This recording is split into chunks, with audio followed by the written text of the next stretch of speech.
Welcome back to the Collapsing Reich.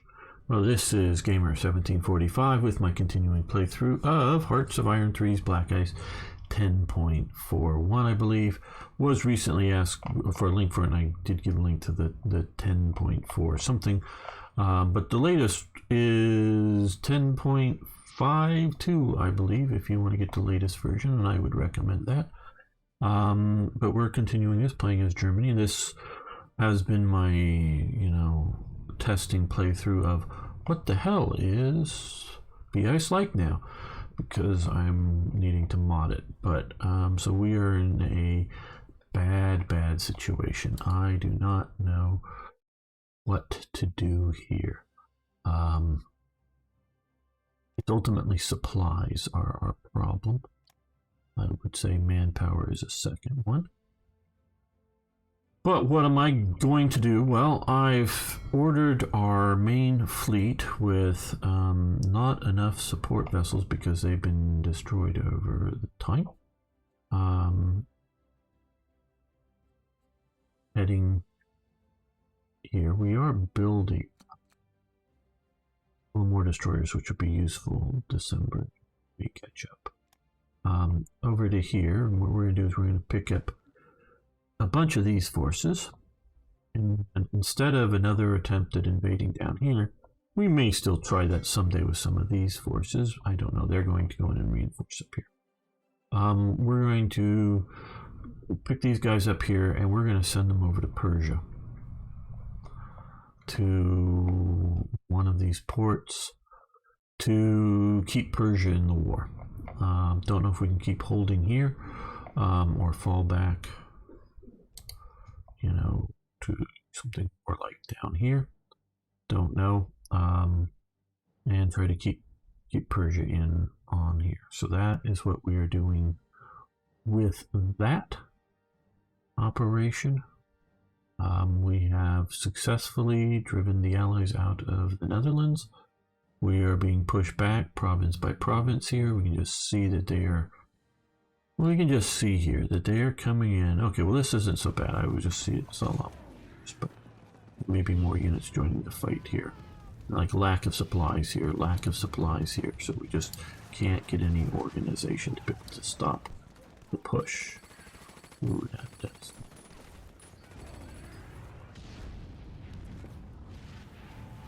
I don't know. I think stability is getting better with some of the newer versions. So they keep concentrating their force and pushing us back. I was very recently asked, well, what is your plan to defeat the Soviet Union? Huh? Plan to defeat the Soviet Union? What the hell are you talking about, people? I don't have any plan to defeat the Soviet Union. I have plans to slowly lose to the Soviet Union. That's where I think it's at. And this is, I know, look, I know not everybody watches every episode. People come and go. No, I've already said this, and people, well, you're sort of cheating. I've already lost. I consider that I've lost here. This is a lost cause. This is not a, how am I going to pull out victory? No, this is just, we're playing a lost cause. So, with all the defeatist talk, I hope you're happy. Now, if you want me to continue this, got to have more and more people watch. So, you need to hit that like button. You need to watch the video fully. You, of course, need to already be subscribed. You should really comment. You can just say hi below. Say hi. Say yay, defeat, or whatever. Tell me that I suck. That's fine.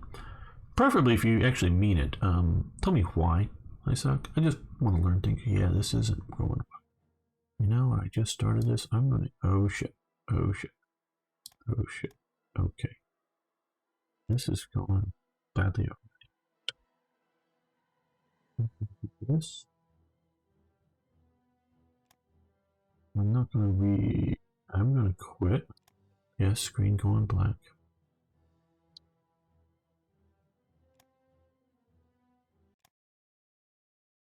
Yeah, that was sort of a crash. Or we may end this because this is getting too unstable. Definitely much more stable than the last playthrough, but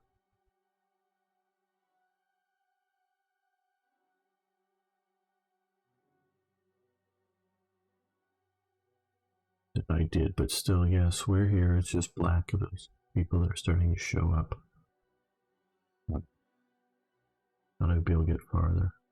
Now, before starting streaming, I had been doing a bunch of work on, ordering units about and sending stuff around, and then I saved it and restarted.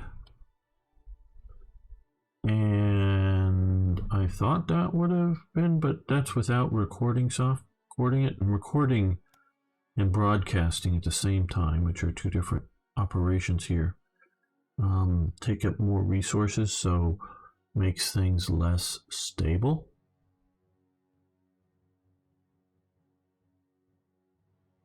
Just keep that in mind.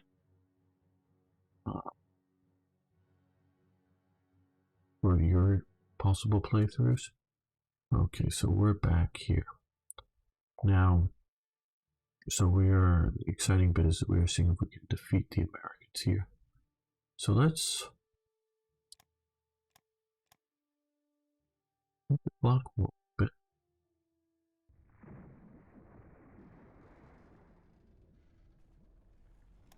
They're battling up here in the Sea of Azov.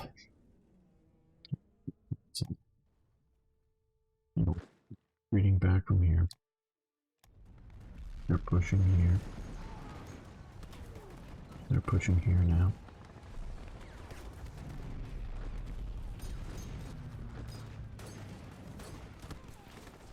Mariupol.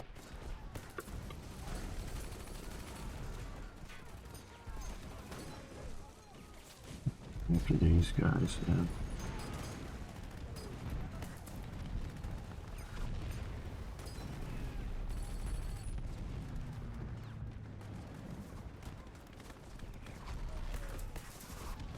Nice to win somewhere, major defeat. Okay. Oh, they've defeated up here. Yeah, I don't know how long we are able to hold out here. And that they're defeating the units.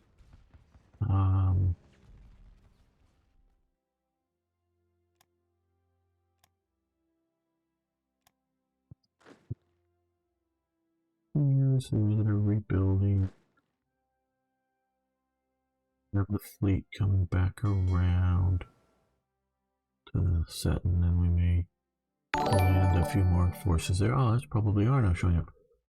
Very good. I don't know why we should fear you, Arno. I know you do carry a moderator sword, but still, I don't know why we would fear you. Hey, accounting for games. Does feel like the Soviets did get a buff in the latest version. Okay, accounting for games. Good to hear.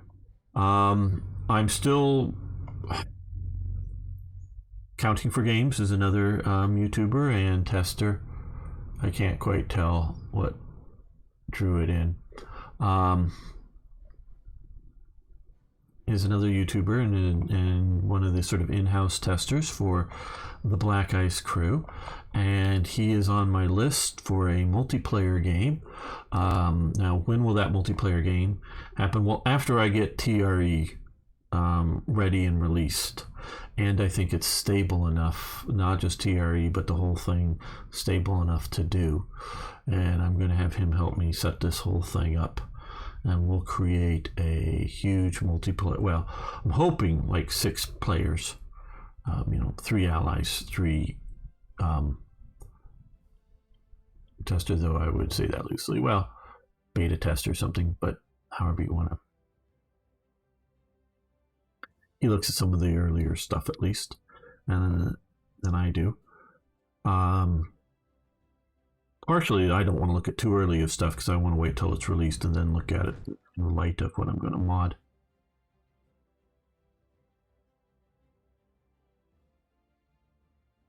So, yeah, we'll see what we do. Wait a minute. Did they retreat out of here?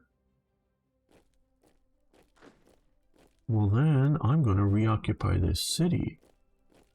Well, they're going to take. Well, let them. That would be fast. These guys might be a fast race into that city. That would be nice.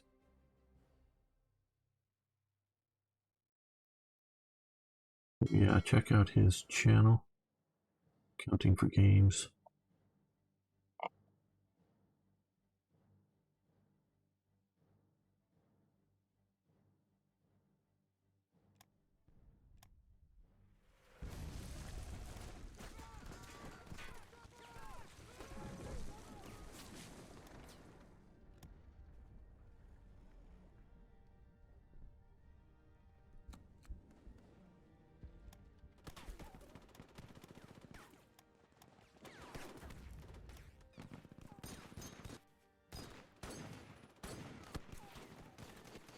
I'm doing quite well.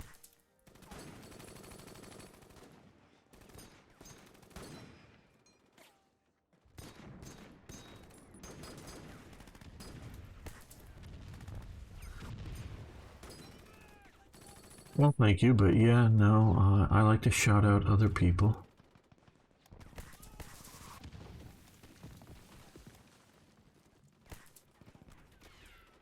He is no longer attempting to align into our faction. Maybe they're starting to realize we're not going to do so well. Okay. So they're attacking here with what they're calling 6 tank brigades.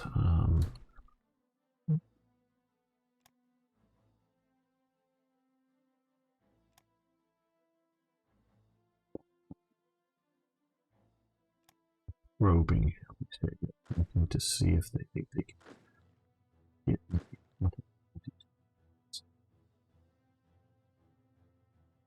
Fortunately, we do supplies. Okay, well enough. Supplies coming in.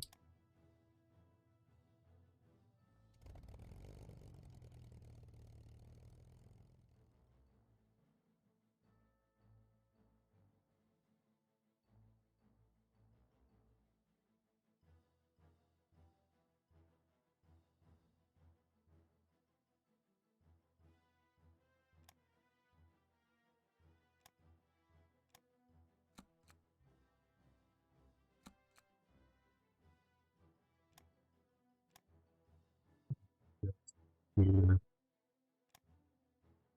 Oh, we keep taking out more of their subs. Seem to build lots and lots of subs. Or have built lots of subs.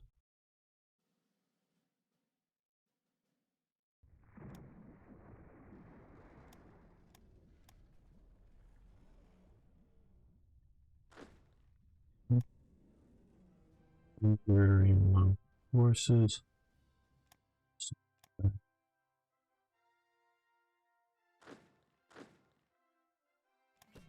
Enough supply we might be able to hold, but I don't know.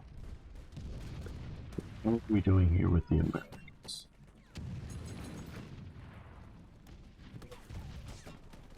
Reasonably well.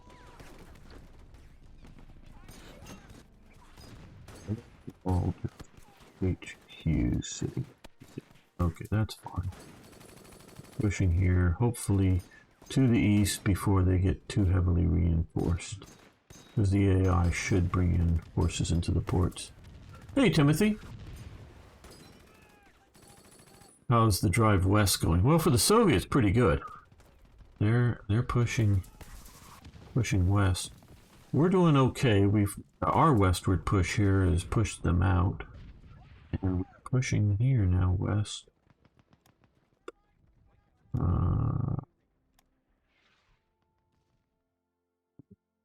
So it's here.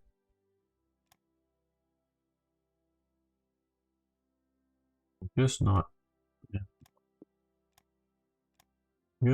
able to keep enough supplies to keep these guys going. Okay, well, we're no longer able to push here.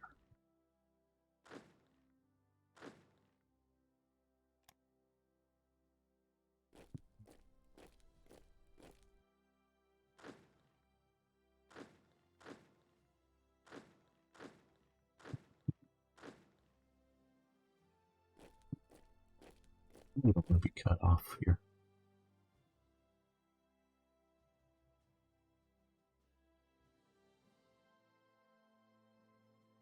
Yeah, Spain with rugged terrain, it can be painful.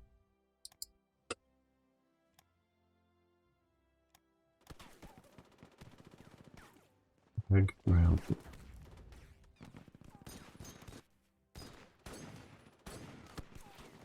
New.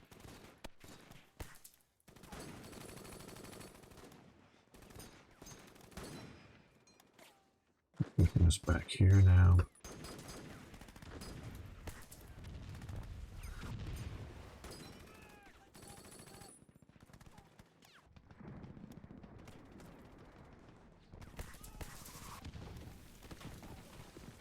Okay. How fast is our fleet moving? Really quickly. Okay, good. Yeah, it's doing it 20 kilometers. Well, we're here now. Okay, good.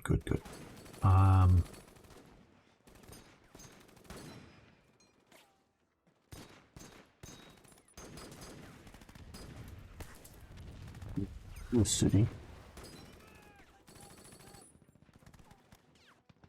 Or, the city, they might be well there.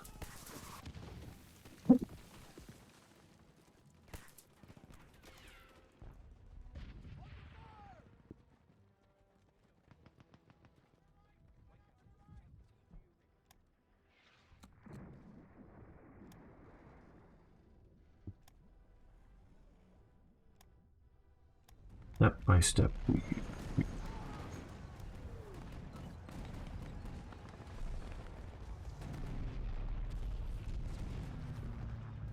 don't mind Arno. He always tells everybody they should play the Netherlands. The only problem is it'll only be Arno watching, so it's not maybe the best idea.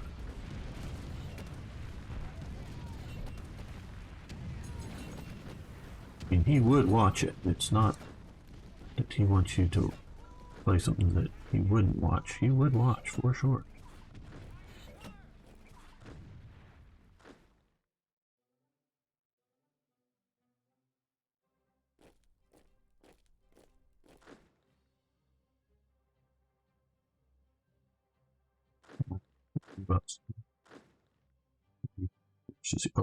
Okay, so what I want to do here now is grab these two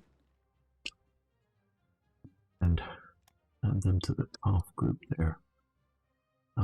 Let's find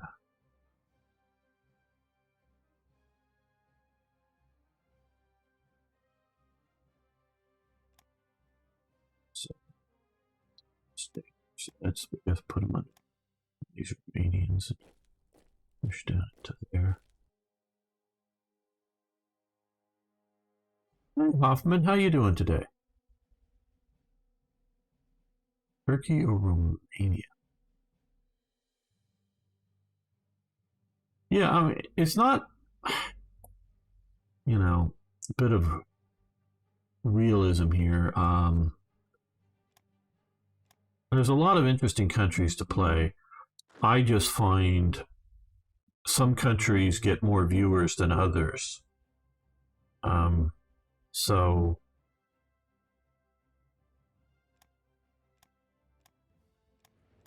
and there's no point in making a series that nobody's going to watch, kind of thing. However much you may want to do that.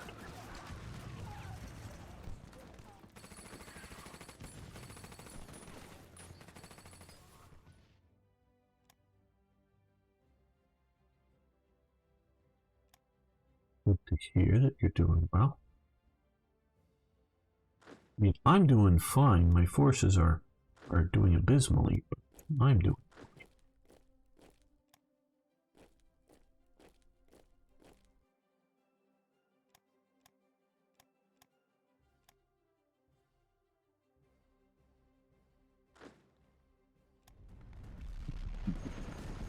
Else left in the city. And the way I want to do this, though, just because of various testings, I haven't been following my own rules. Rules are meant to be broken, they're not laws. Is play a German campaign, and then play a different campaign, and then back to Germany, and then a different nations, and so it's every other time it would be Germany. That would be the way I would want to handle this, because if I'm just doing Germany, even though for my channel at least it gets the most views, it'd be boring if I just purely repeat it. Both boring for myself and I think boring for enough of the viewers, but it generally gets the best views. So that's good. Good to hear that UK, and it was popular with my channel. My Spain video get half my UK. Yes. And it comes down to, it's not necessarily trying to chase the greatest popularity.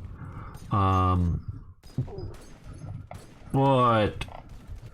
and if you're just like so not into something, no, you shouldn't play it. But if you're into things, let's see, we've got a lot of forces here. Okay. Armored force. You drive up around here. So you need to find things that a reasonably good number of people want to watch. And, mix it up a bit from there. Not just play, not hunt the most views, but you don't also, like I say, the reverse. You don't want to not have any viewers. Hello, Barber Bells, butchering it. Fun is way 3, sort of built around the player being Germany, making it more interesting to watch. Yes, well, Germany is the driving factor of World War II. It just is. Yes, there's the whole Pacific campaign. Yes, that's driven by the Japanese. Everybody's reacting to Germany for good or bad. We're talking history here.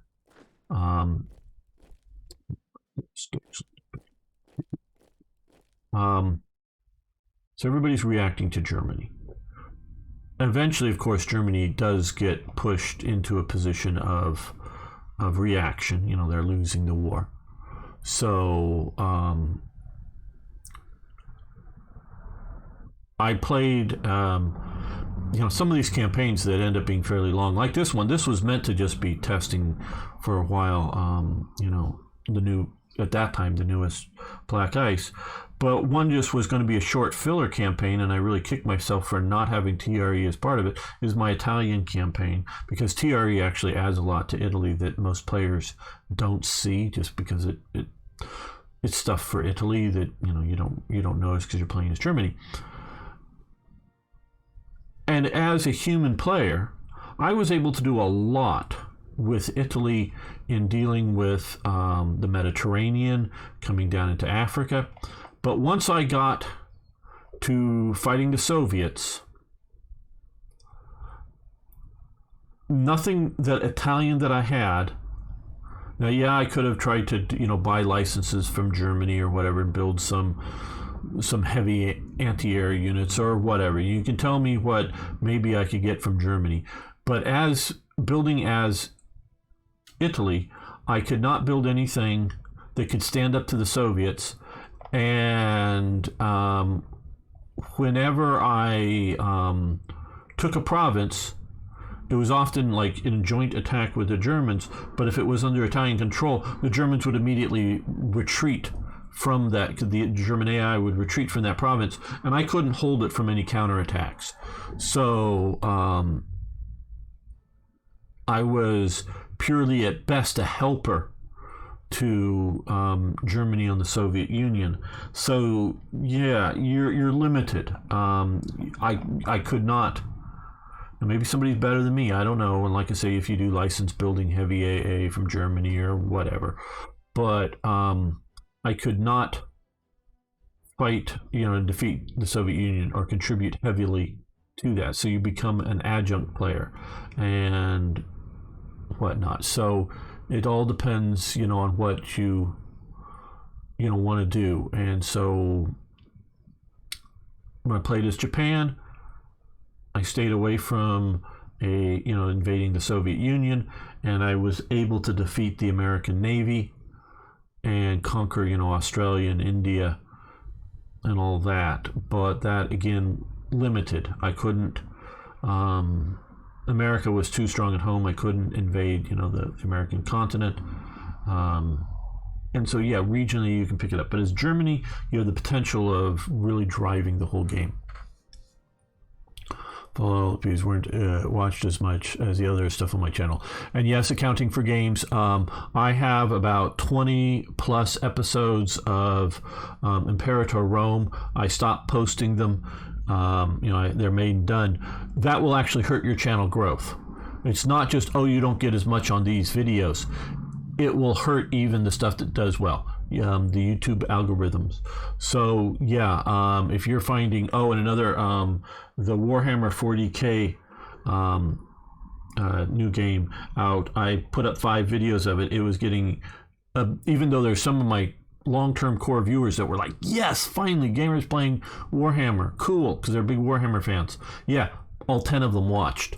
And nobody else watched, and so I stopped doing it. I played on the game much more. I would have loved to put it on the channel, but nobody was watching, and so it will hurt other things. So maybe a bit more boring though, and trying to catch up limited naval options. I see limited makes them hard to do. Yes. Hey Ari, hello. I'll tease it. Yes, Italy. Do have a series on that, and we'll be back playing that. And so, for a limited, taking the Mediterranean, and yes, I again used the indirect approach to take it, meaning not bashing my head straight into the, in the Italian series, into the British, but doing some island hopping and landing in the rear and then squeezing them. That's my normal strategy. That I was able to defeat the British as the Italians, but it's difficult. Sure, have a good day, accounting for games.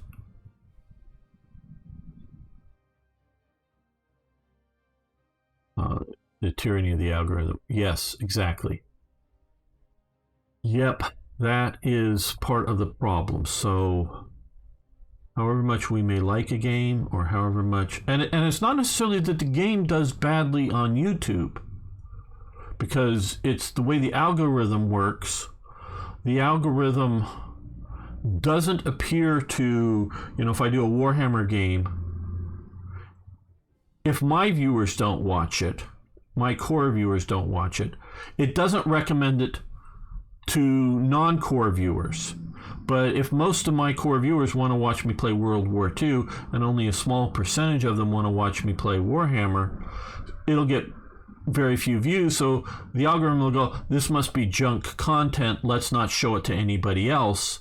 So even if Warhammer is really popular, Warhammer Battle Sector is the game I'm talking about. If it's really popular content on other channels, it may not, but it doesn't mean that my viewers will watch it or it will do well on my channel. So it's really weird in that way. So for whoever you're watching, whether it's me or somebody else, if you see content that you like, hit that like button, watch it. If you want to help that out, that will keep it fresh and going. Okay, Nittle got into here, which is blocking. These guys are coming down to there. Let's move in. Well, let's move in German infantry division. Rockets, artillery.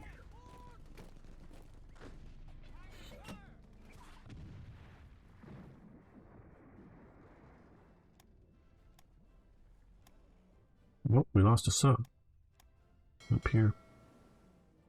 I might lose this one. I'm not going to send them home though. They're going to trit their subs down. Okay, so advanced armored designs. Advanced armored designs has advanced. Yay! Like the way some of these sentences they make sense, but it just sort of somewhat repetitive. Need a thesaurus to figure out how to say.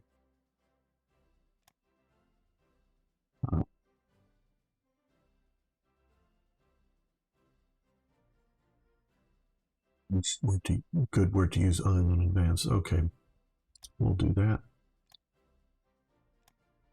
And amphibious warship defenses advance. Nice. Not that, that's too far. We'll increase max speed. Yeah, we'll do that.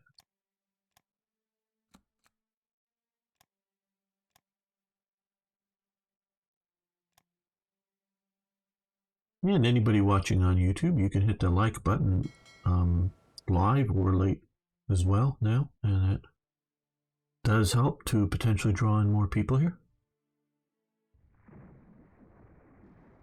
I'm live both on Twitch and YouTube at the same time currently. Olivia is no longer wanting to join the cause. What traitors? What traitors? Just being smart. Collapse because they're just a battle being hit by almost 2 cores there, basically. Yep, they just shattered. Damn. Wish they would have retreated instead of shattering, but oh well. Okay. Another division came up here. Let's keep pushing all these guys and those guys.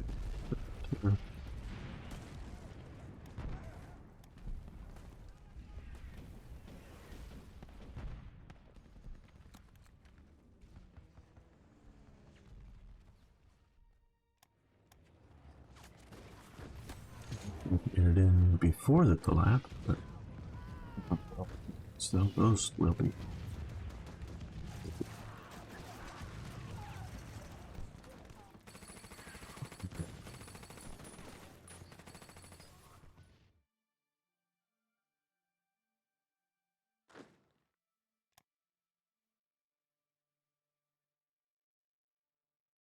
And these guys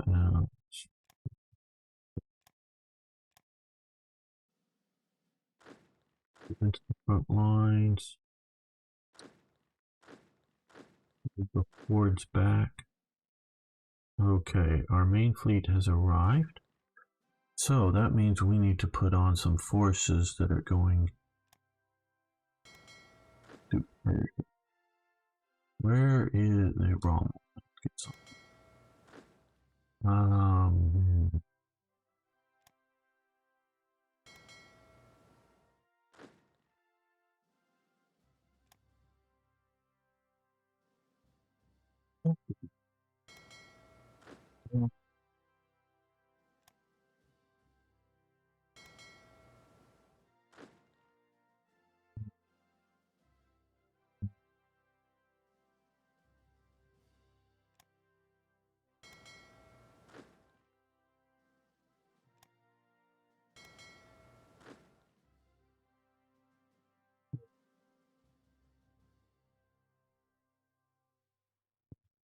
To some degree.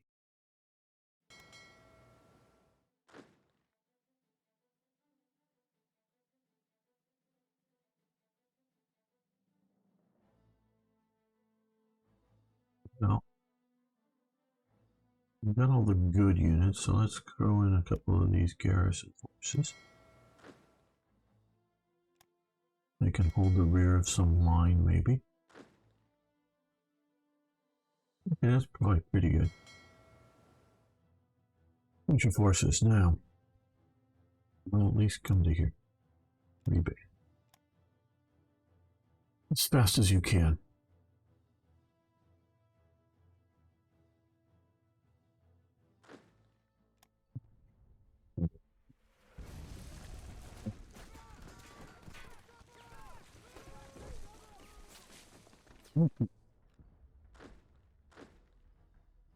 Get on.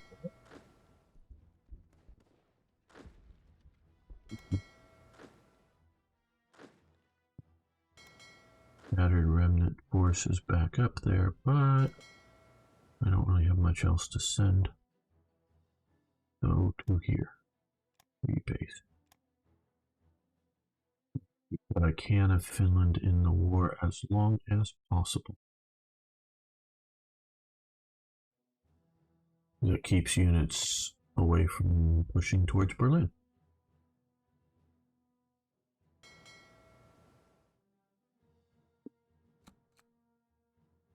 blizzards, general winter. Now maybe general winter will help us out. I don't know.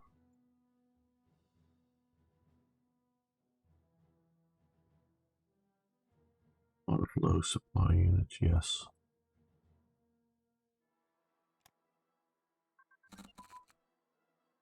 Okay. Another infantry division, battered and radar for destroyers. That I think is over here. We'll let that continue. Okay, fine. Order place. Do we want to accept Hungary? Yeah. Winterschlacht am Osten, the Eastern Front medal, more commonly known as Ostmedaille, was instituted in 1942. Service on the Eastern Front Commission. Boy, they don't have a picture of the medal, but okay. Well, Germany gets Barbarossa fails, which it has, until January 43. Okay. 5% organization, land supply down 10%, supply throughput down 10%. No problem. No problem, no trouble at all for us. Okay. Even Napoleon was blocked by.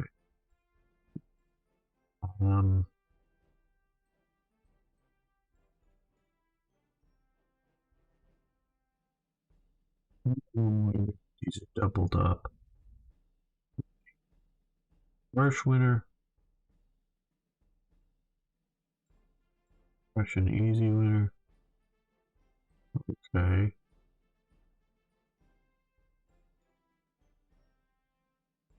And for next winter.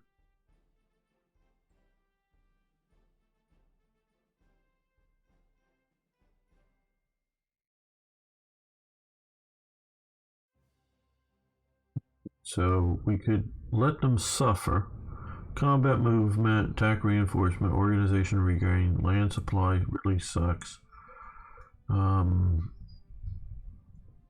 Easy winter, harsh winter. Okay, winter effects. We can do equip them with the army.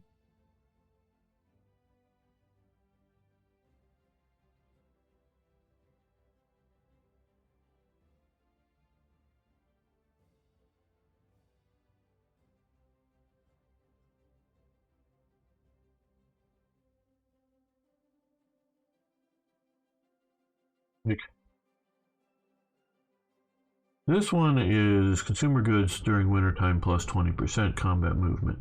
Where here, I mean, I don't understand why we would pick this unless we're just purely challenging ourselves. This is like soft attack here. Okay, winter close. Soft attack is minus 5%, minus 10%. Winter effects 50. Okay, so now we want to do this. We'll take the hit in consumer goods. Don't know why we would. I get the idea of challenging yourself. I don't know why there's both. This. I understand why there's the dough and equip winter, but I don't get all that. Okay, but we're gonna do easy. I think winter close easy. Now that winter close. No,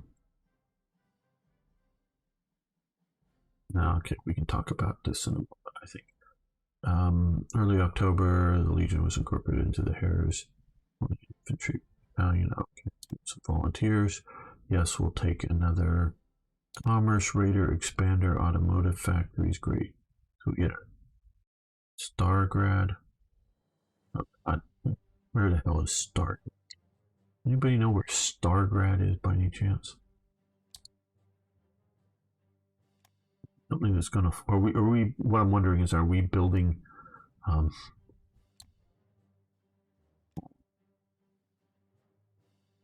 Factories in cities that are about ready to fall.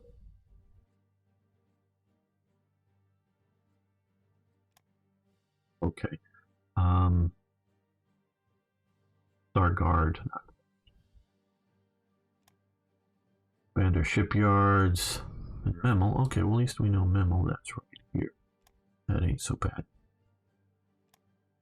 Okay, let me talk a little bit. So, if all you're here is to see gameplay of me challenging and fighting off the Soviet hordes and the American invaders, they call themselves liberators, we'll call them invaders. You can leave the episode now because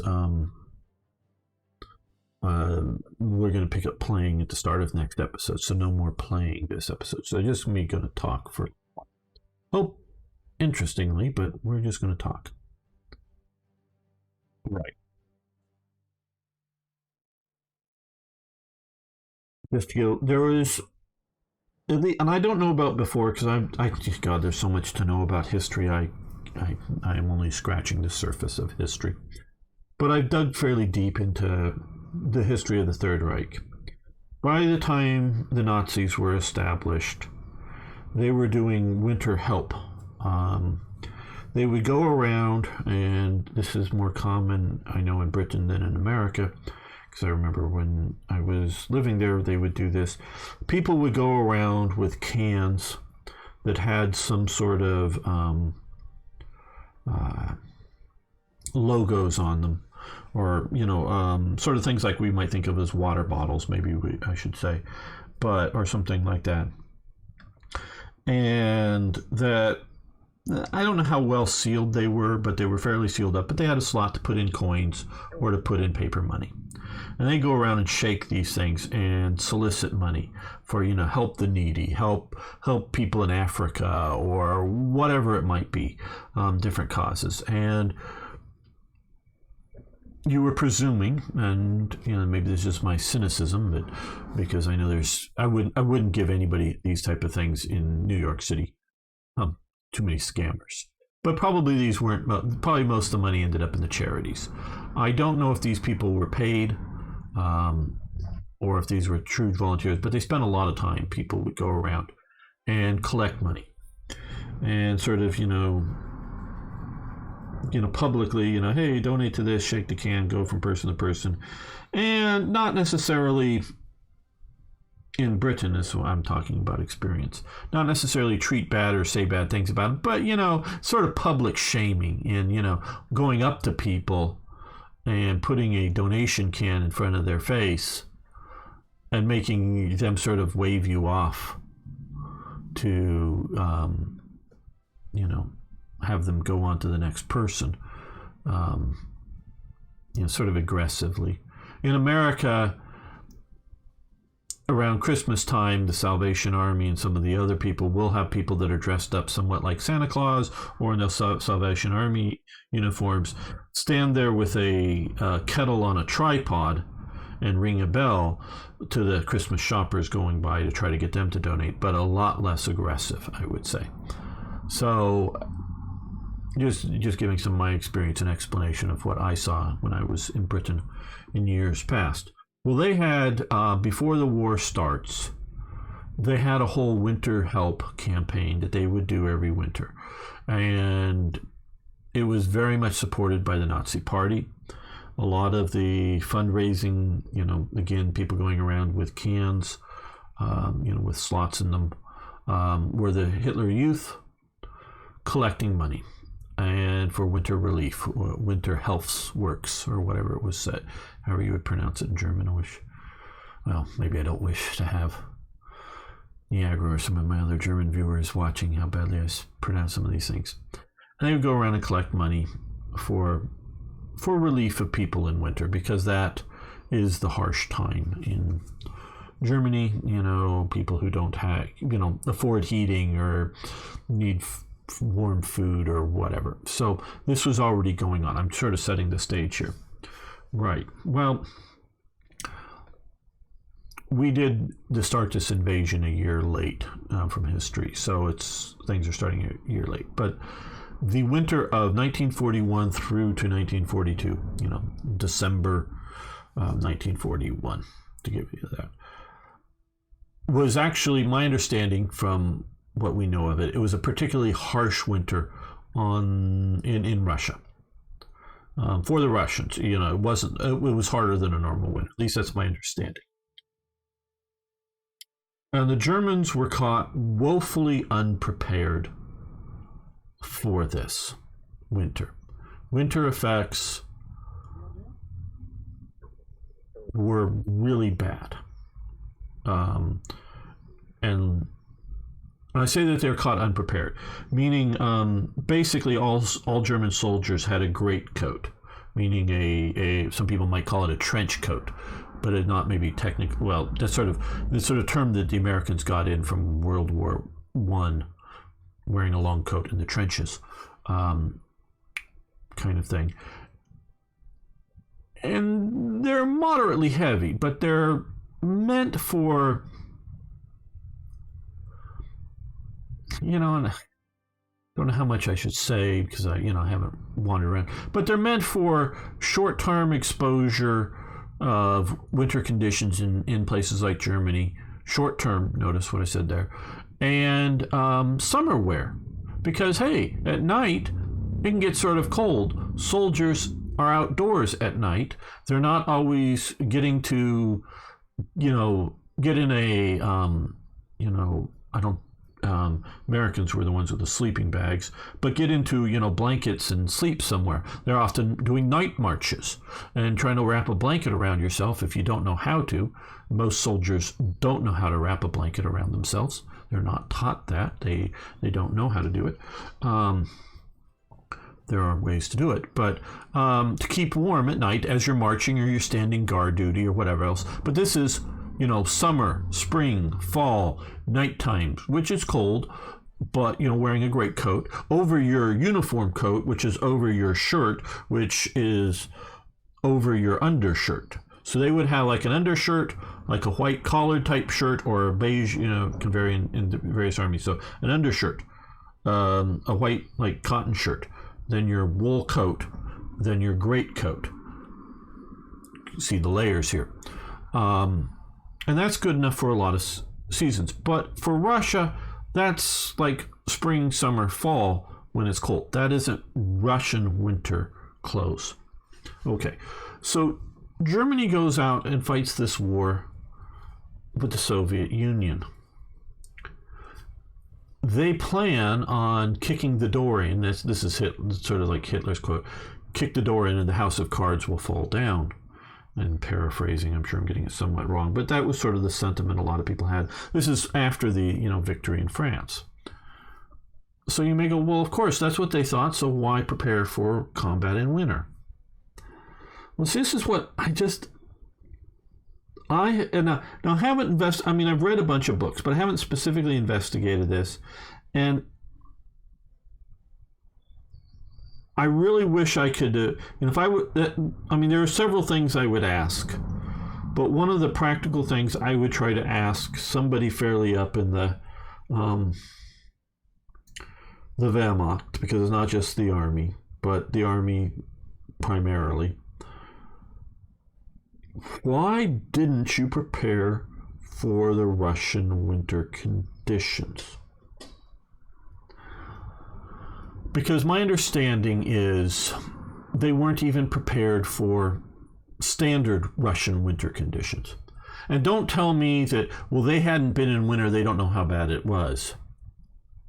Because they had been in winter, in what was this thing called? Oh, yeah, World War I. They had, pushed fairly far into Russia. After the Treaty of Brest-Litovsk, and they, occupied a bunch of territory here in the east. They went through at least one winter. They know what it is. People like Rosenberg, high up in the Nazi Party, not in the army, but high up in the Nazi Party. He's born somewhere, I forget where, but somewhere, maybe Moscow, to established German sort of colonial types in Russia. So he's not at all accused or thought of being Russian. He was born geographically there. So they have a smattering of people that know what Russia's like. It's not like Russia's some mysterious land that they never visited before. And prior to World War I, there was lots of physical, cultural, economic exchanges going on between Russia and the German Empire. There was no real great thought at hostilities, in my opinion, between them. I don't think that there was necessarily, maybe, because there was a sort of French-Russian treaty to box Germany in, but it was not like, oh, well, someday we're going to be conquering you kind of, thought. Either way. Is we may fight a war again, but we're not like existential enemies, meaning one side or the other is going to have to disappear. That's Hitler's view. That isn't the standard German's view. So they know what Russia's like. So why didn't they prepare for a Russian winter? I would really want to know that answer. And I'm not buying for a second, oh, well, we were going to win in summer. Hey, Tinky, how you doing? One factor could be the Abwehr, reported around 2,000 Soviet tanks in and all across Russia.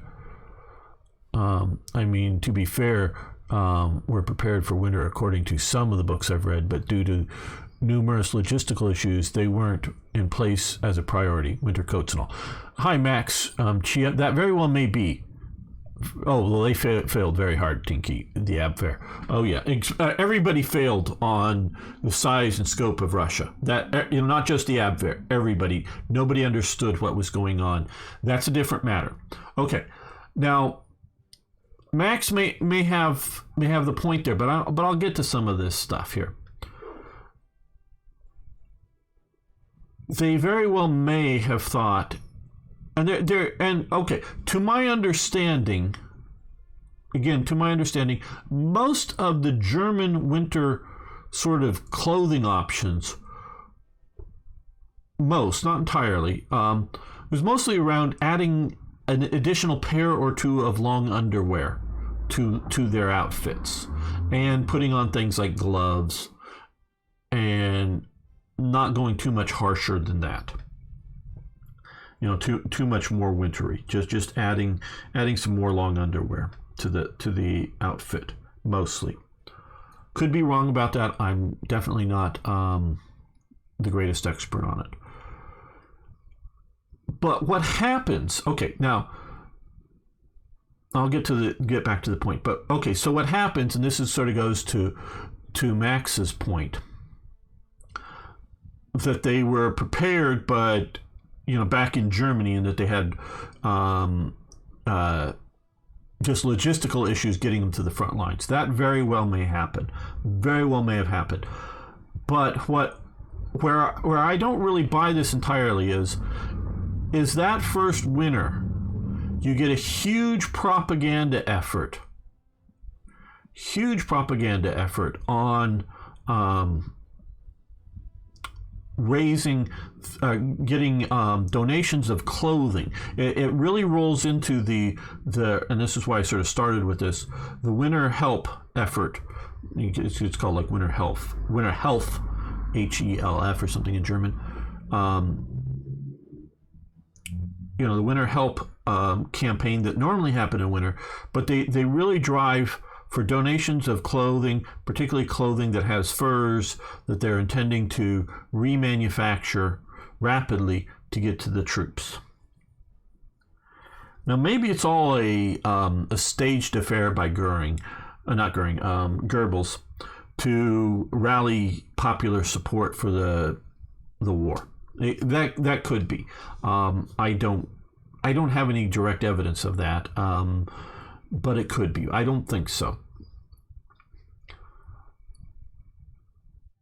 Now, so there appears to be like an, oh shit, we need winter clothing, we need it now, please donate, we've got to get it out to the troops. Some of it will be remanufactured rapidly, some of it will just be sent to the troops to put on extra layers and they can wear their uniform on the outside, kind of thing. So that tells me that either that's an entirely propaganda lie, just to drum up activity, just to get the home front active, kind of thing, or it's telling me that they don't have the physical materials. It's not like we're trying to collect money for people. It's we're trying to collect goods to get to the soldiers. And so, like I say, winter's on a calendar, literally a calendar schedule. You know that winter's coming. And I will buy that there are logistical problems. I will buy that there's some of that. But it doesn't. And if you and I'm not buying that we were the Germans would say, well, we were planning on winning before winter sets in. Fine, but once winter sets in, even if you've won, you're still fucking there. Yes, you may be able to go indoors and not have to spend your time out in the snow 24/7, but you're still there. You still need to be able to function there because you're still going to be occupying it. See, that's the idea that you were going to like defeat the Soviets in 1941 by September or whatever, or October or something like that, and then turn around and go home. Just doesn't buy it. So this is what I just don't get. And it's not just clothing. It's antifreeze. People knew what antifreeze was. Antifreeze wasn't some miracle that they came up with later on. They knew what antifreeze was. But now, unlike modern antifreezes that we put in our cars, they're also anti-overheating element. We call them antifreeze, but because they have other chemicals in them, they keep the boiling temperature of water higher, I guess you would say, so it doesn't boil so fast. So, but by adding alcohol or whatever to water, they didn't plan on it. So, and what is Tinky saying here? Okay, today's winter clothing in Germany is, in fact, maybe means another layer of pressed wool and stuff. Looks a bit marshmallow man beneath parkas. That's normal soldier wear, maybe, right? So that's not enough for Russian. Even nowadays, you need a whole new set, like Arctic warfare kits. Exactly, Tinky, on such a large scale. That's what I mean. And I don't. And Max, who's over on YouTube, Tinky's on Twitch. I hope that's part of the reason I read them. So whoever knows what's being on both services knows what's being said. I don't think there was. What is it, 5 million men or whatever the German army was that invades the Soviet Union. I don't think there's 5 million sets of Arctic clothing sitting in German warehouses. And they just don't get them to the front in time. And so what happens, and this is we're all talking about Russian winter here. There is a massive calamity that happens in the counteroffensive, as it's sort of called, if you will. The Germans get to somewhere around here to the point that, at least in theory, hey Martin, good to have you here, that they're at least in theory able to sort of see the spires of Moscow. I don't know if that's quite true or that just propaganda at the time, but they get damn close. And then winter sets in. And it freezes. It freezes, yes. But it freezes most military movement by the Germans. It doesn't apparently freeze rail movement. I'm not saying rail movement is flowing easy because, well, one, in early stages, there's not, to my understanding, lots of snow. Not that there isn't any snow, but there isn't lots of snow. It's more just there's enough snow out there, but the railways that are functioning, and the Germans are doing, and this is another whole thing, is why didn't the Germans better plan railway improvements? But that's another whole story. They're flowing a certain amount of ammunition, certain amounts of supplies to the front. That is happening. Not enough, not well planned, but they're doing it. The catastrophe that comes and it's a little while after the freeze sets in, is the Russian offensive. And it is not, as I was taught as young, and you watch the great series, I highly recommend it, The World at War, narrated by Laurence Olivier, or Sir Laurence Olivier.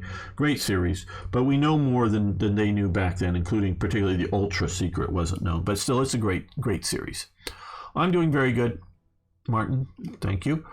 It is not the forces that were preparing for possible Japanese attack getting rushed over here and attacking. Though it does have one... Now, there are definitely people that were from here that got moved. And particular one was Zhukov, eventually Marshal Zhukov, or however you pronounce his name. And he had been the main general back over here. And I'm sure there's a lot of key personnel, but the T-34s that come busting out of the snow are really an army that was sort of back in this area, starting to train up prior to the German invasion, that gets moved forward. It's not quite the Far East Army is shifted over here, but it is an army that was back here that gets shifted to the front. And what happens is a catastrophe for Germany. I don't think most people understand how big of a catastrophe it was for Germany, because it doesn't quite look like, which was more of an Italian catastrophe, but the Tunisian catastrophe or the Stalingrad catastrophe, because most of the soldiers get out of it. And so sort of picture this. It's gotten cold enough. The front lines are frozen into place. The German army has done what it can to winterize itself, meaning build shelters, take over housing that's along the front lines. What happens to the people that live there that got kicked out of it? And I don't think in most cases it's more than them just being kicked out, or maybe they're living there too and just sort of becoming servants to the German soldiers, occupying their homes. But they're sort of dug in. And they're trying their best to stay functional with their summer weight clothing. And there definitely is an idea of German winter weight clothing, the army like we talked about, that was trying to be brought to the front, and there is some logistical elements to it, but like as Tinky was saying, it's the winter clothing that Germany had wasn't the Arctic type clothing they needed to have. I'm just watching for a girlfriend to get online to celebrate. Oh, well, very good, Martin.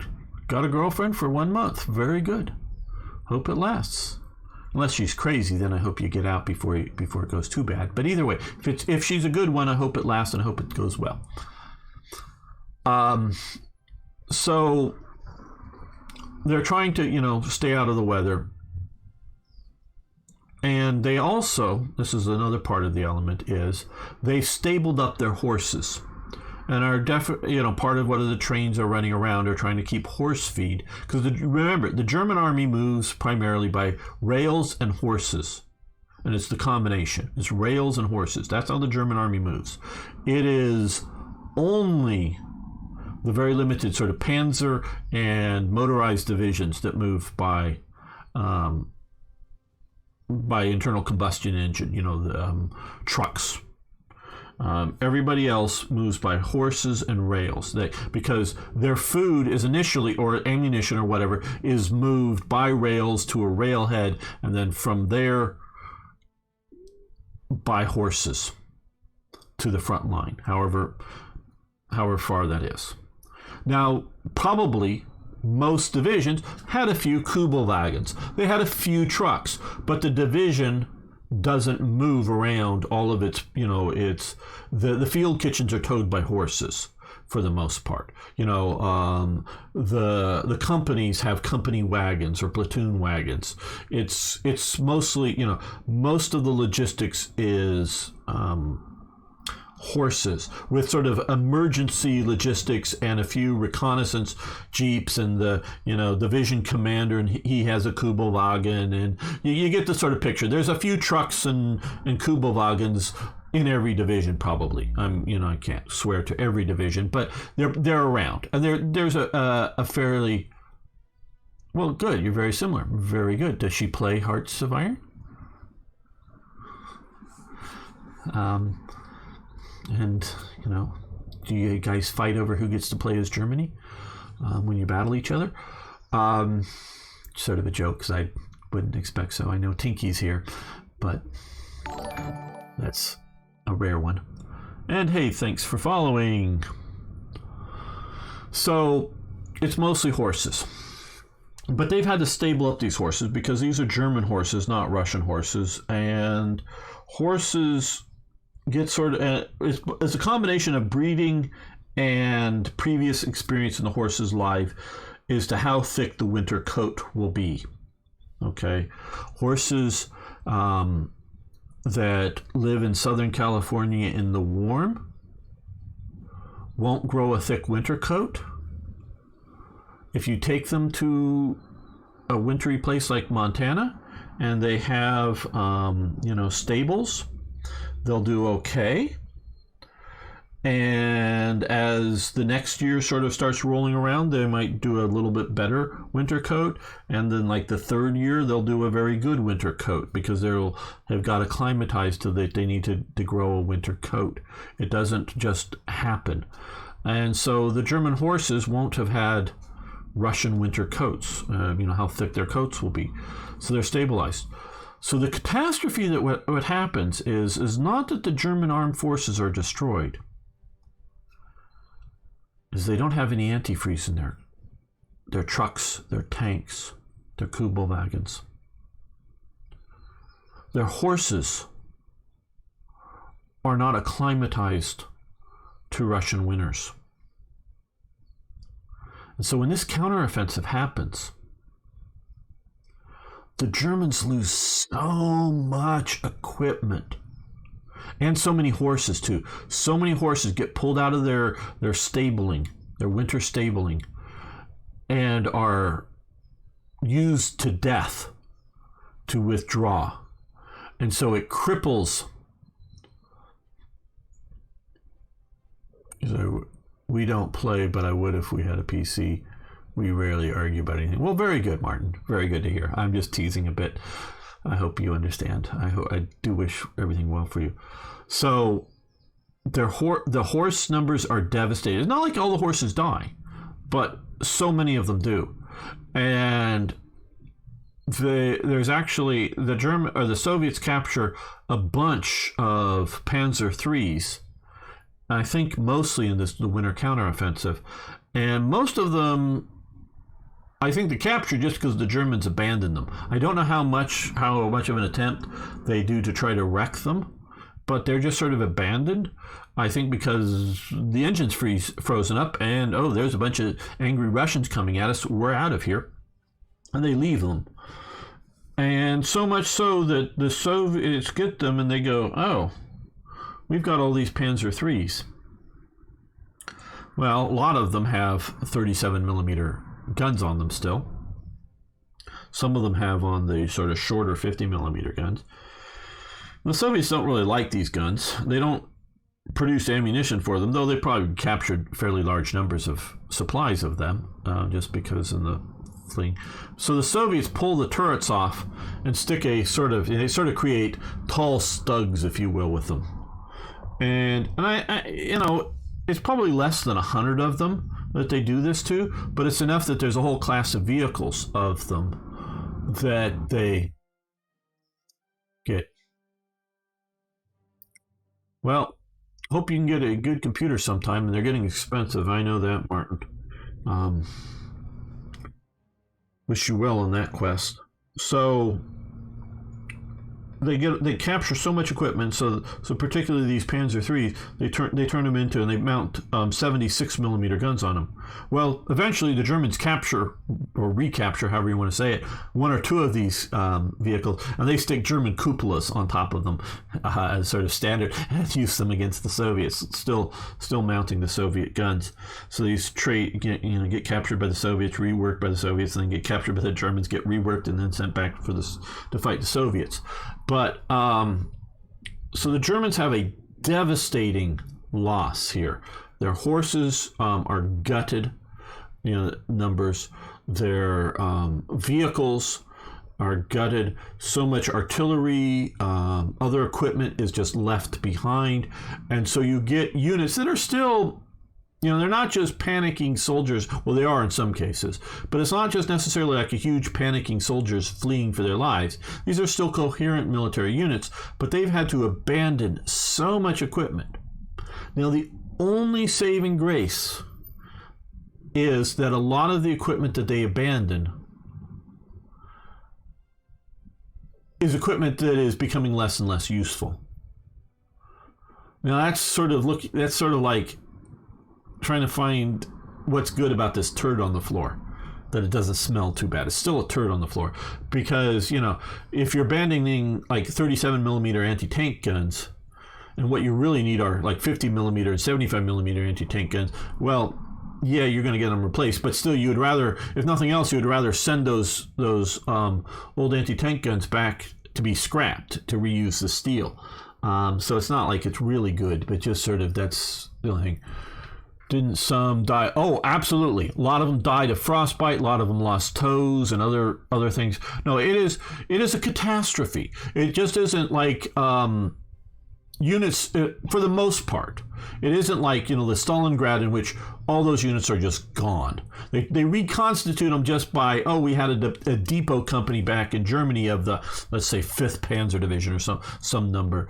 And so you see, we still have the 5th Panzer Division. See, we got troops from the 5th Panzer Division, but they're just all these guys that are back here that were in the home depot, and then they rebuild a new Panzer Division. So instead of having it called the 50th Panzer Division, they're just calling it the 5th and trying to pretend that it never got totally destroyed in the Stalingrad pocket.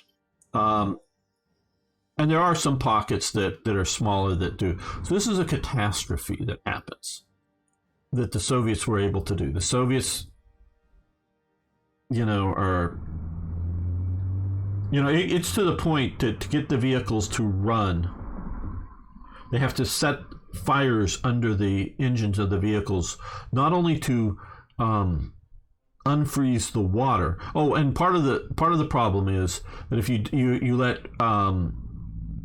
water and radiators and whatever freeze, they'll destroy the radiators because the ice expands and it pops them. But they also need to light fires under them to get the engine oil soft enough, because it's effectively freezing, to be able to allow the engine to turn over. So and if you're in the middle of a surprise attack, you don't have the time to start a fire under your tank engine to get it heated up enough to get the tank out of there and get it started. Now, once you get it started and rolling, it can sort of kind of work. But the thing with the horses is, no matter your industrial base. Oh, absolutely. I'm going to call you Rarbar. I'm sorry, names. Yeah, it's like people. They're faster to replace, because it takes about at least a year to get a horse that's probably workable.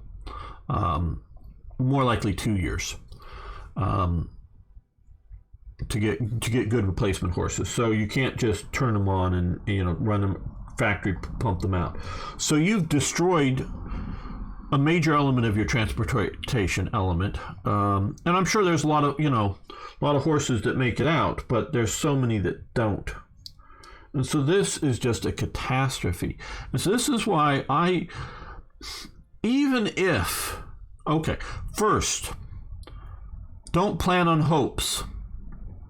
Nations should never make plans on hopes. You should never make plans that you hope the Taliban will be nice this time. You never make plans that you hope your puppet government in Afghanistan or Vietnam or wherever is going to last for quite a while. You never make national plans on that. You make plans on, well, as soon as we leave, our puppet government's going to collapse, and the enemy of the puppet government is going to be really, really nasty. So what do? You plan for that. Now, you may hope for the best and say, hope for the best, but plan for the worst.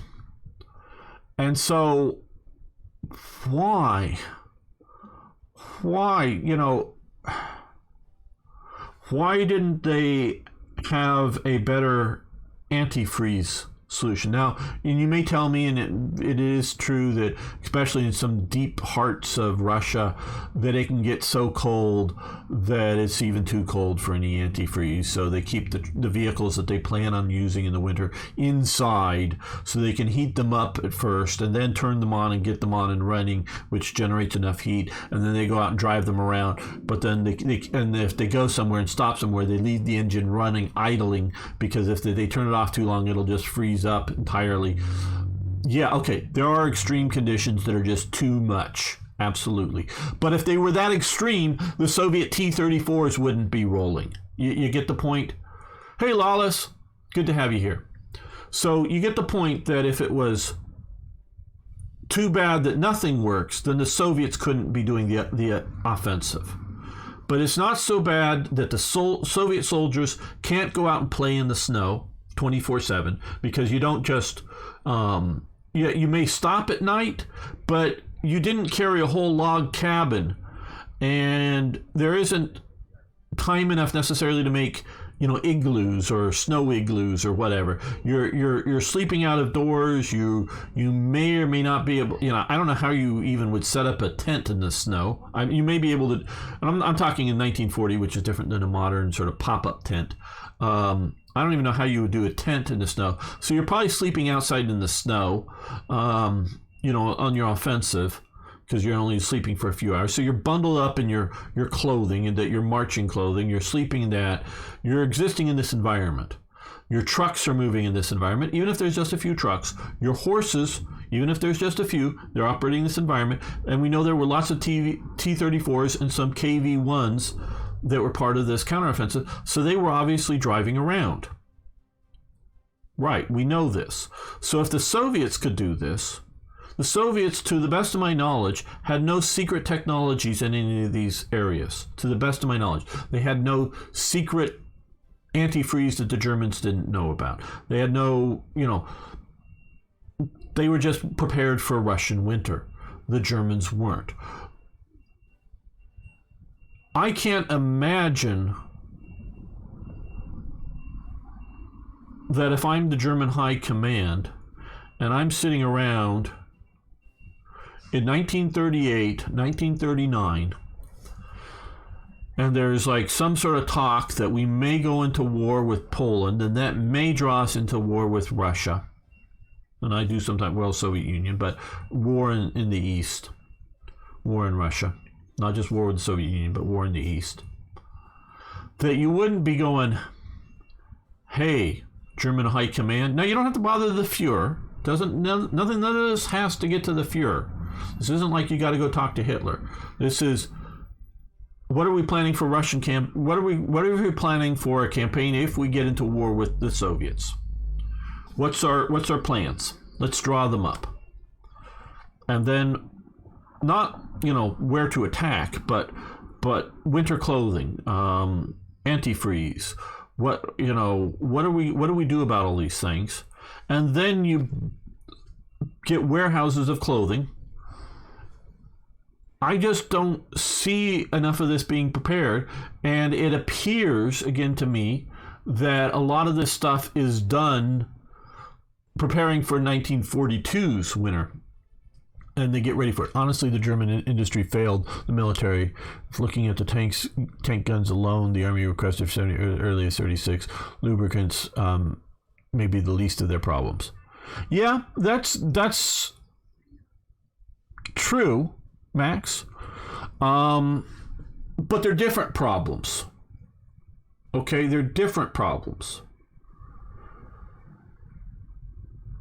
And they're, to the best of my knowledge, and I've looked into it, it wasn't that they didn't have enough manpower to build 75 millimeter guns for their tanks. It's that they didn't have the industrial production, and you're talking about long-barreled ones, not the short-barreled ones that they did have. They didn't have the technical production set up properly well enough on a scale enough, because obviously they were producing artillery pieces and whatnot, but that. And it's a different, we're talking mainly about wool here.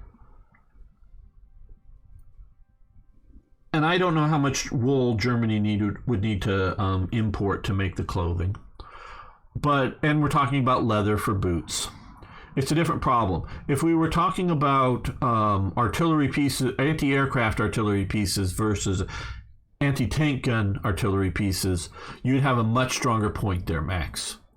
And that is failing. And so you're absolutely right. The industry's failed, but it's different sets of industry. So it's more, I would say, a failure of planning than a failure of where do I want to send this guy? We'll figure it out next time. At least that's how I'm seeing this, as a failure of planning, not a failure of capabilities, because they seem to be ready for the 42 into 43 winter much better, because they're fighting in Stalingrad, but other places it doesn't seem nearly as bad. And so it just, for the life of me, and of course they've all the generals have at least read the basic outline of what happens to Napoleon, and they don't plan for it. That's just what amazes me.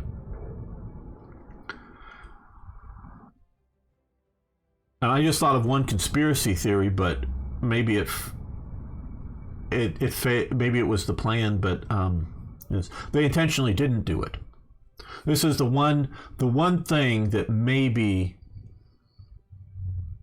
they intentionally didn't plan it, but they failed to stick to their guns, as it were. Why would they fail? Why would they fail to plan it? So that they could tell the Führer, we can't possibly attack the Soviet Union. We have no winter capability. We can't fight in the winter. Mein Führer, until we get enough winter clothing, we can't go to war. Maybe that was the plan, but the generals chickened out at the last moment. Or whatever, meaning they went to war. They just followed the Führer's orders.